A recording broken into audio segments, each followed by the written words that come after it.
My grandson Mike was walking with his head down, shuffling his feet. It was just past 9 a.m., a time when he should have already been in school. I wondered why he was here. Concerned, I called out to him and invited him into the house. As soon as Mike came in, he took off his backpack and sat down on the sofa. "I'll put your backpack here for you." When I picked it up from the floor to move it to the sofa, it was so heavy that it seemed like it could make a loud thud. It was clearly too heavy for just textbooks and notebooks. "This backpack is awfully heavy." As I muttered in surprise, he suddenly burst into tears. It was as if some tension inside him had snapped, and his tears wouldn't stop for a while. It's all my fault." "What?" Sniffling, he slowly began to speak. She said kids who aren't smart have to do this or else. Crying, Mike opened his backpack. When I saw what was inside, I trembled with anger. Why would anyone make him do something like this? Shaking with rage, I picked up my smartphone. I wasn't sure what kind of expression I had, but Mike looked at me with slightly fearful eyes. Maybe I had a scary face at that moment.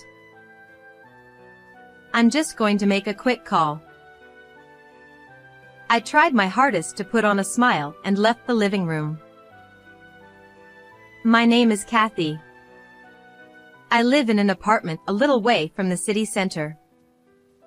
My only son, Tony, now lives with his son, my grandson, Mike. Tony's wife passed away in an accident about 3 years ago, around the time Mike started elementary school. After the funeral, it seemed like it would be difficult for Tony to recover. However, he said that, while watching Mike sleep peacefully, he made a firm decision. "I'm going to take care of Mike. I'll raise him well, taking care of him for my wife's sake too." From that moment on, he threw himself into being a single father. He managed everything, from attending school events and being a school committee member, to making Mike's breakfast and dinner, as well as doing the laundry. I thought he might give up after a few months, but I remember how, over the phone, he laughed and said, "It's harder than I thought," with a cheerful tone. I realized he must have found it rewarding. Tony worked for a large company, but at the time, he didn't have too much work. However, as his workload increased, he struggled to balance both his job and housework. One time, Mike got a fever at school, and Tony wasn't able to pick him up. This was the first time Tony had ever called me for help. I think he realized he was reaching his limit. After that, he gradually began asking me to help with raising Mike. Fortunately, my apartment is less than 5 minutes away from Tony and Mike's place. On days when Tony knew he would be late due to work, he would let me know in advance, and I would take care of Mike. Mike comes over excitedly after school. At first, he was shy and reserved, but as he got more comfortable, he became quite the chatterbox. "Grandma, listen. Today, I did jump rope." Lately, he's also been talking a lot about a new friend he made, a boy named Kevin. And then, this happened, and oh, also. Mike's stories go on and on. He joyfully talks about the everyday happenings at school. I find myself thinking, Tony was like this when he was little too, wasn't he? Like father, like son. I muse, feeling nostalgic as I listen to Mike's stories. As Tony's work grew busier, the days when I looked after my grandson increased around the time he entered 3rd grade. I appreciated his hard work, but I didn't want him to push himself too hard. even on his rare days off. Instead of relaxing, he always said he had plans. I made a promise to Mike. We're going to the zoo on this day. Another time, he said he had plans to hang out with a colleague from work, and he left Mike with me. Could it be that he's seeing someone? I tried not to pry, but a mother's intuition is hard to ignore. No, don't dig into it unnecessarily. I told myself that and instead focused on listening to my grandson's endless chatter. Not long after that, I received a message from Tony saying, "There's someone I'd like you to meet." The next Sunday, Tony, Mike, and a woman named Maria came to my house. Nice to meet you. I've been seeing Tony. As she politely bowed, her sleek, straight hair swayed. Her graceful and refined manner of speaking almost made me sigh in admiration. Oh my. I didn't know Tony had such a lovely girlfriend. We met through a friend. We've been dating since around last year, and I'm thinking about remarrying. Remarrying? But what about Mike? I've already met Mike several times. He's so adorable. She bought me ice cream at the zoo. It seemed that Mike had already met her and had grown fond of her to some extent. Indeed, she seemed kind and good-natured. If she was someone both Tony and Mike had chosen, I felt there was no need for concern. I see. Well then, we need to celebrate, don't we? That day, I made a feast to celebrate the beginning of a new chapter for our family. After that, Tony, Maria, and Mike started living together as a family of 3. Now, a few months later, I rarely have the chance to look after Mike, and I feel a bit lonely because of it. One day, I received a message from Tony saying that he would be moving to the city for a job assignment. He mentioned something about being involved in launching a new project, though I didn't quite understand the details. Despite just having started his new life as a newlywed, he already seemed busy. As he had said, a little while later, Tony left for his job assignment. He sent me a short message. I'm off. Please take care of Maria and Mike. Of course, I was prepared to support them. Becoming a mother so suddenly must be a lot of pressure for Maria. Maria, if you ever need help, don't hesitate to ask me. When I offered her those words, she gave me a gentle smile.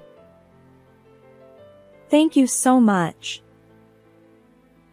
Soon after Tony left for his assignment, Maria occasionally asked me to look after Mike.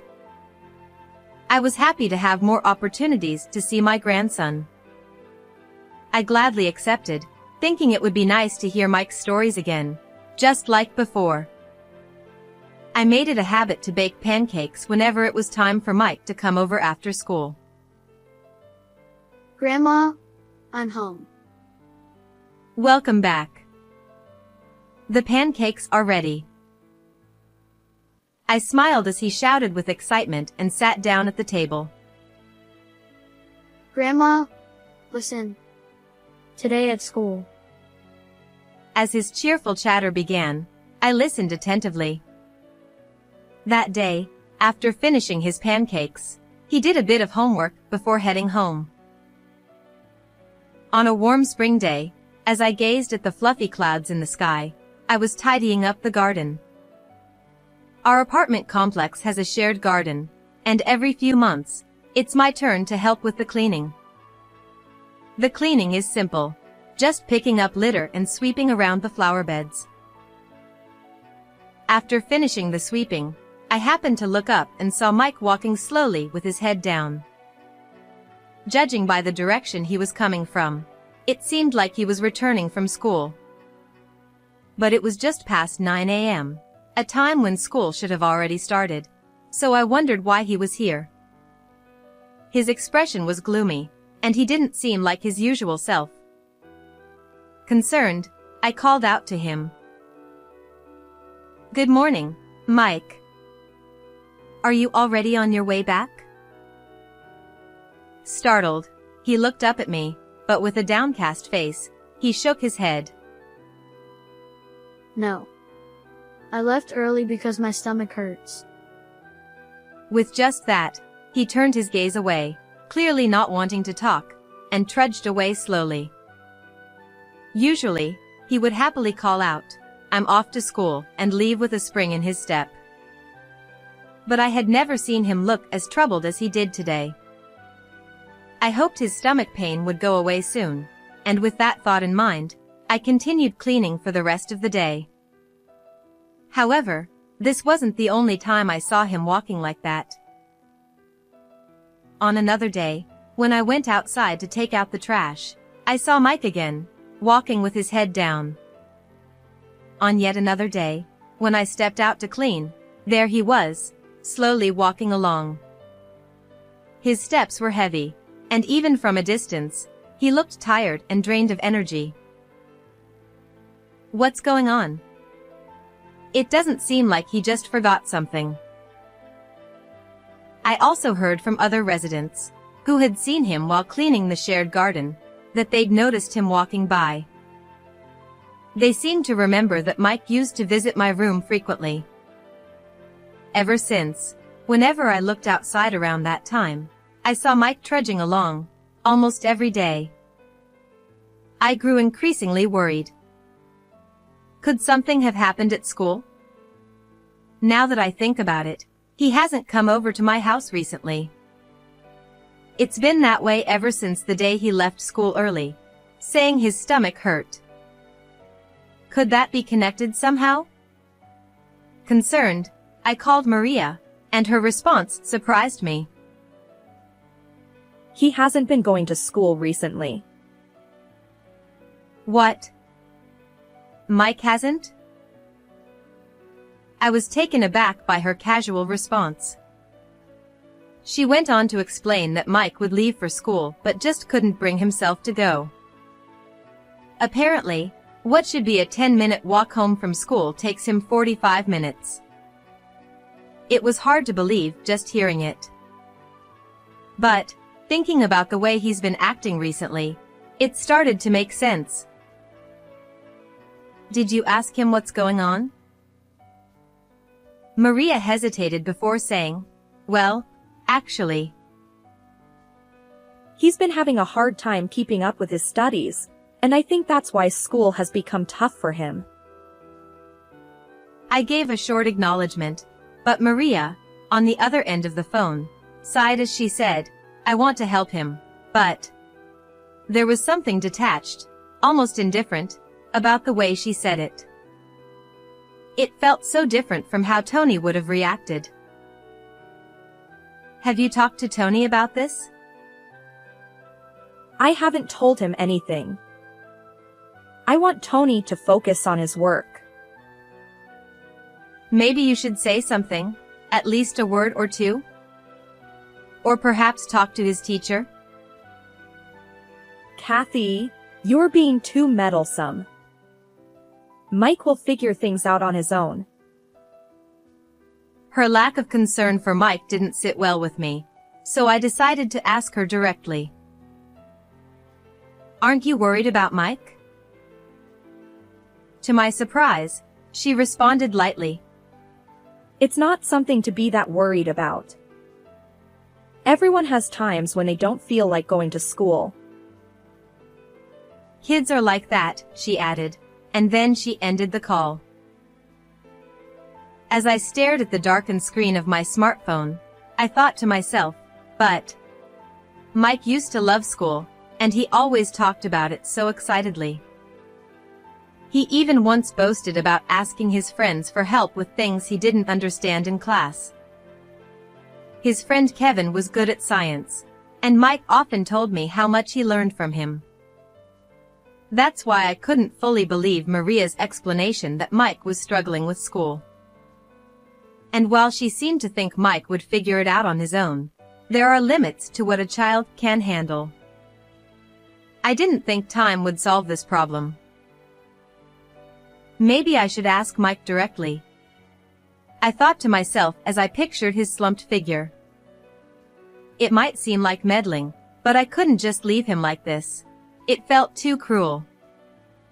The sky was bright and clear, but for some reason, it felt like dark clouds were looming over everything.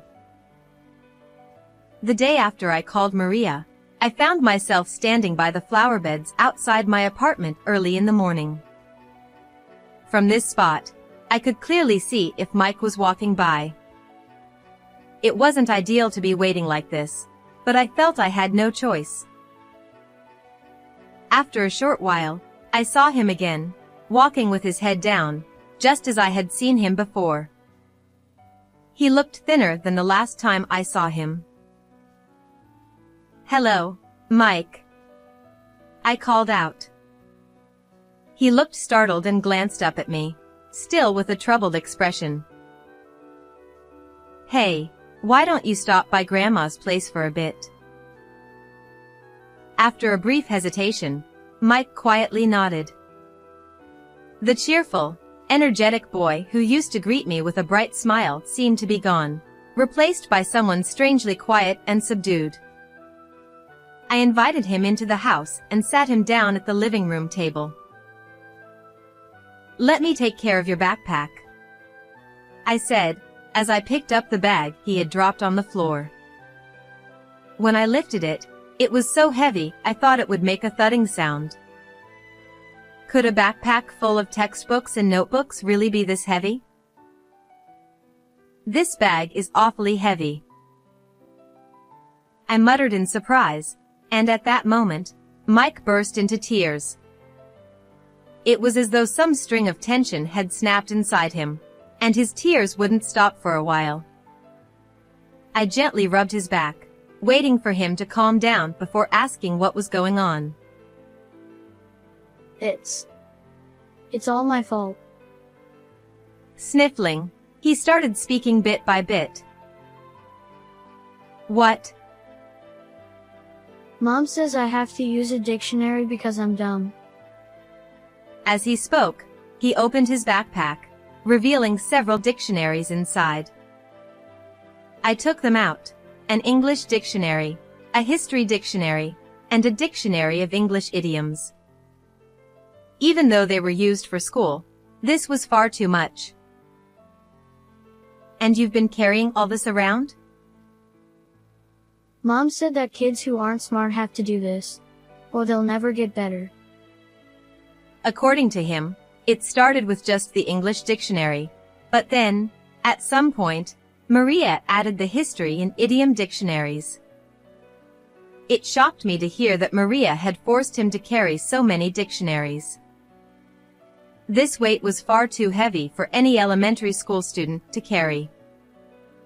When Mike complained that his shoulders hurt, I had him take off his shirt, and I saw the red, raw marks on his shoulders where the backpack straps had rubbed against him. It was a painful sight.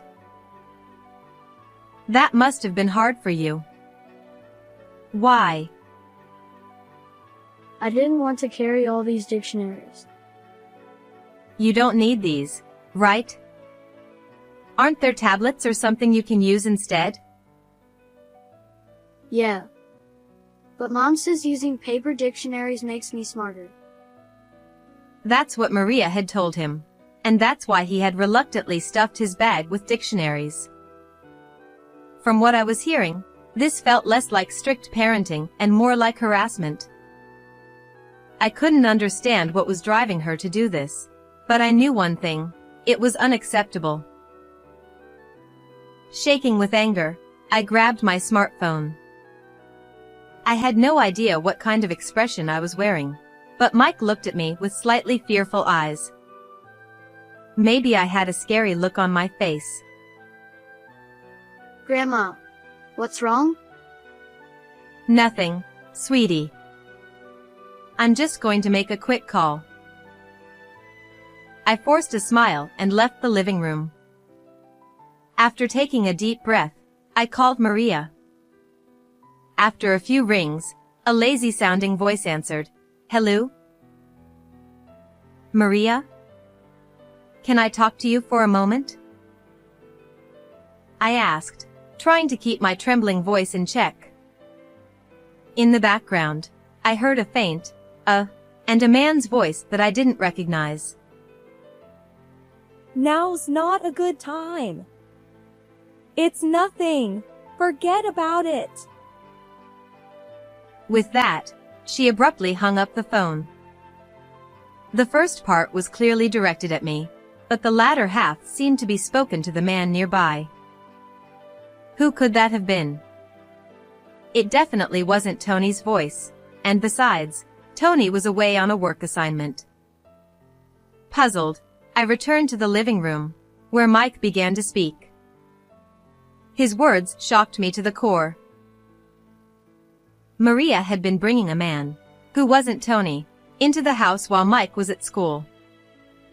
Mike found out about it one day when school ended early.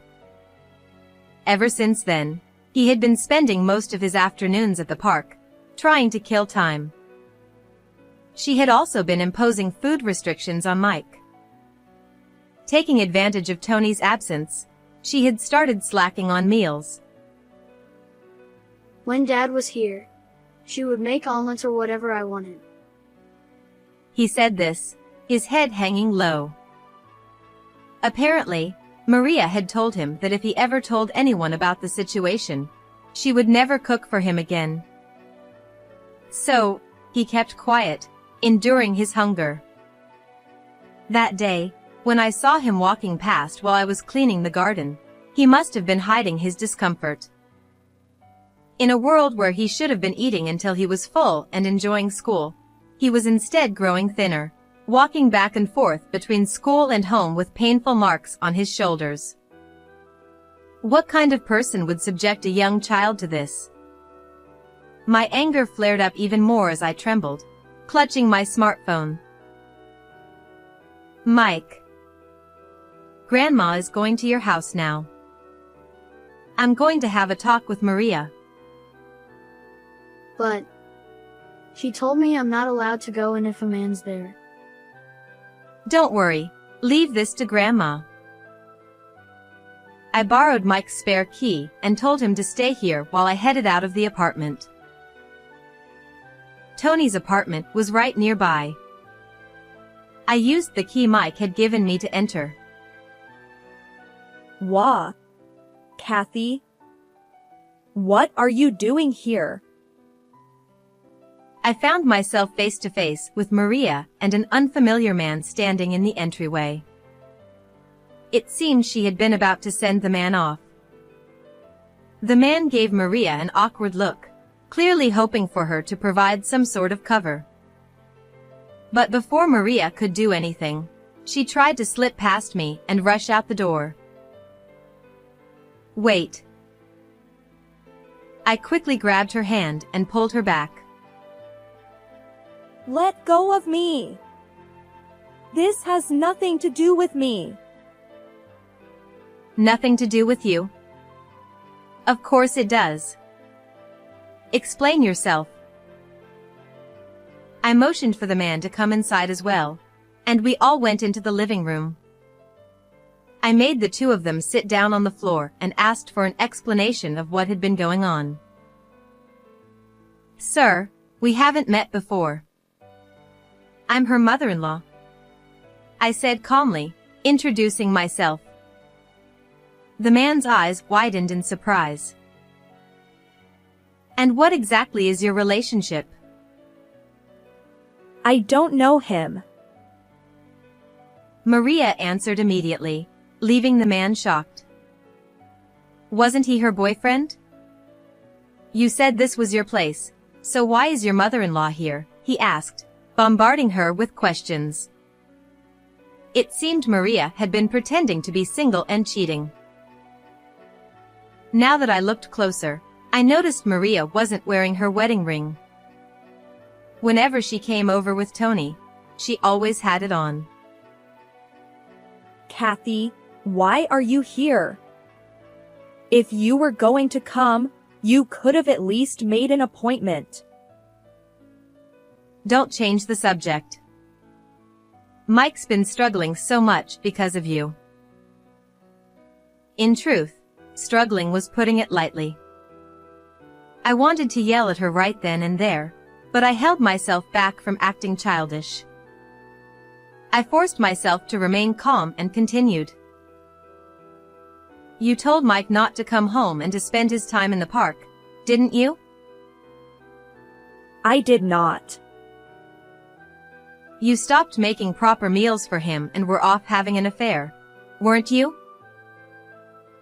I wasn't. No matter what I said, Maria refused to acknowledge any wrongdoing.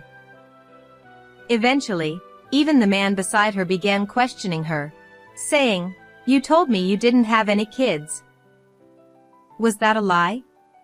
Seemingly fed up, Maria, in a fit of frustration, confessed everything to him.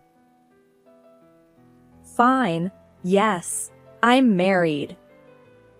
The kid you saw is my stepchild.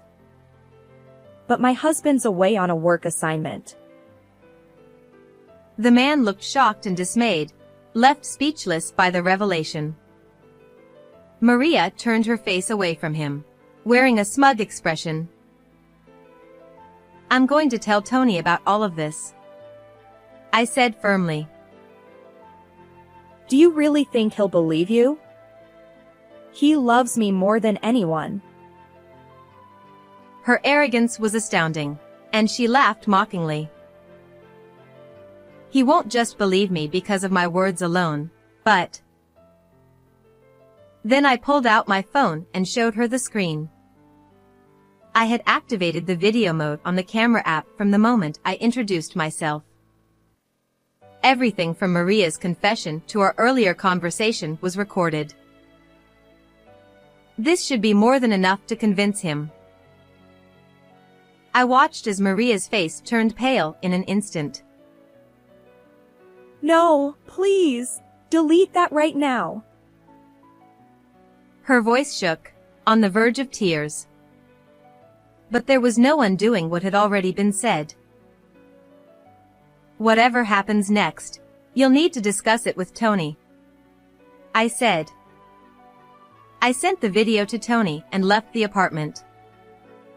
As I reached the door, I could hear the two of them arguing, but I pretended not to notice. The day after everything came to light, Tony hurried back home. It just so happened that there was a long holiday weekend, so they spent 3 full days discussing everything as a family. Of course, there were many things the couple needed to talk about privately, so I took care of Mike for one of those days. From what Tony told me, here's how things unfolded. At the beginning of their marriage, Maria genuinely found Mike to be cute. She thought she could make it work with this family. But soon, she noticed that Mike was very talkative. When he came home from school, he would go on and on, never stopping. Even when told to do his homework, he would finish it quickly because he was smart, and then start talking again. At first, she would respond casually, but over time, she grew tired of it. I just can't keep up with his endless chatter. She said this, leaving Tony at a loss for words. She went on. And every time I'm with you, Mike is always around. We can't even have a proper newlywed moment together. So, was that why you were tormenting him? Because you saw him as a burden? Of course. But you said you were okay with the fact that I had a child. I said I was okay, but you should have taught him to read the room better. She went on to accuse Tony of not understanding her feelings, claiming she had been lonely and that he hadn't paid enough attention to her. Finally, she blamed Tony for her affair. It's your fault I cheated. You should be the one reflecting on your actions. What do you mean? Tony was left utterly bewildered and overwhelmed by disbelief. I can't stay with you anymore. What's more, I can't forgive you for bullying Mike. With that, Tony demanded a divorce. Maria refused.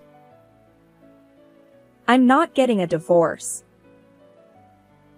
But Tony was determined. He was shocked by how truly cruel she was deep down. Tony canceled the lease on their apartment and moved in with me, bringing Mike with him. Luckily, I had an extra room, so I let the two of them use it. As for Maria, unable to stay in the apartment, she moved to another place on her own. After that, Tony consulted with a lawyer and successfully finalized the divorce, along with filing for alimony. Later, we discovered that Maria's affair partner was also married. In other words, they had both been pretending to be single while cheating. The married man's wife eventually found out about the affair, and he was served with divorce papers as well. I'm sure that man must have been overwhelmed too. Both Maria and the man received alimony claims from his respective spouse. Maria, seeing an opportunity, tried to reconcile and get back together with her affair partner. However, the man rejected her, finding her unbearable. He reportedly told her that he couldn't be with a woman who could so easily pretend to be someone else. It was truly a case of karma. Maria was left alone, now burdened with debts from having to pay alimony to both Tony and the man's wife. Crushed by the weight of her debt, she sometimes tries to contact Tony. But Tony, having no obligation to help her now that they are divorced, has coldly turned her away. Apparently, Maria now works 2 jobs, both day and night, living like a worn-out rag. After this, I doubt even she will ever consider cheating again. On the other hand, Mike remained downhearted for a while. It seemed that what Maria had done still weighed heavily on his mind. He struggled with sleepless nights and a lack of appetite, affecting his overall well-being. Upon realizing this, Tony took immediate action. He spoke to his company and arranged to cut his assignment short, allowing him to come home early. Fortunately, the project he had been working on was wrapping up, so he was able to return sooner than expected. On weekends and holidays, he started spending more time with Mike, going out together and helping him with his studies. At night, when Mike couldn't sleep, Tony would sometimes sleep next to him. I, too, made sure to be involved in caring for my grandson, keeping a close eye on his recovery. Gradually, Mike's appetite began to return, and he started focusing on his studies again. At one point, he couldn't even bring himself to eat pancakes, but now he devours them with ease. Tony and I both breathed a sigh of relief as we saw his appetite return. Mike, who had always been an active boy, even started jumping rope at the park again. Grandma, do you think I'll be able to play with Kevin again? He paused mid-jump, quietly voicing his concern. I reassured him. Of course. I'm sure Kevin's waiting for you too. With help from his teacher, Mike was slowly able to start attending school again, beginning with visits to the nurse's office. Little by little, Mike recovered, and within 6 months, he was back to going to school regularly. He admitted he was nervous when he first stepped back into the classroom. But as he spent more time with his classmates, he quickly fit back in. When he came home, his face would light up as he excitedly recounted everything that happened during the day. Grandma, guess what? Today, Kevin and I played during lunch break. It seemed that Mike had rekindled his friendship with Kevin. Next month, there's going to be a birthday party, and Mike has been invited. That's wonderful. Have fun. I want to bring a birthday present. What should I get him? As I listened to each of his thoughts, I smiled warmly, grateful to see the return of the bright, cheerful Mike. I look forward to watching my grandson continue to grow and flourish. How did you enjoy today's story? Don't forget to subscribe to the channel.